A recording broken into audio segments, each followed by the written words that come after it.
নমস্কার বন্ধুগণ, আমরা সকলেই জানি ভোটের দামামা বেজে গেছে সেই মার্চ এপ্রিলেই।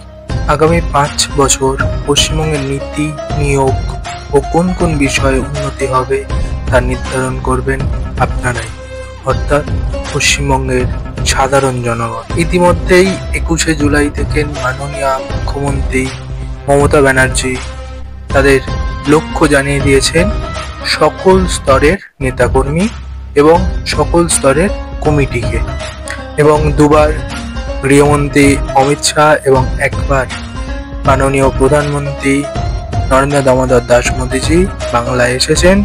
বিজেপির রাজ্য স্তরের টিমকে টার্গেট বেঁধে দিয়েছে।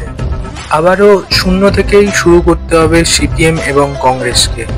এখনো পরিষ্কার নয় আইএসএফ কত সিটে ক্যান্ডিডেট দেবে, বা গতবারের মতো এবারেও কি সিপিএম, কংগ্রেস ও আইএসএফ জোট বেঁধে লড়াই করবে?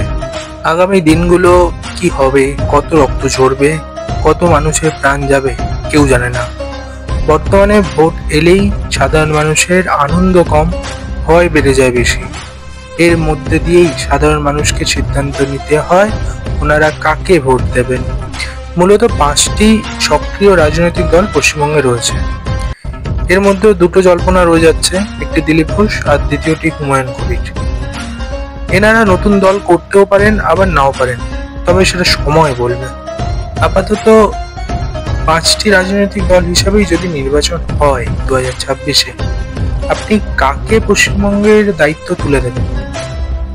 এটা খুব বড় প্রশ্ন, ভাবুন।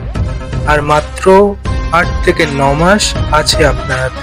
আমাদের পরবর্তী ভিডিও আসবে 26-এর বাংলা। ভিডিওটি অবশ্যই দেখবেন এবং আপনার মতামত অবশ্যই জানাবেন। ধন্যবাদ।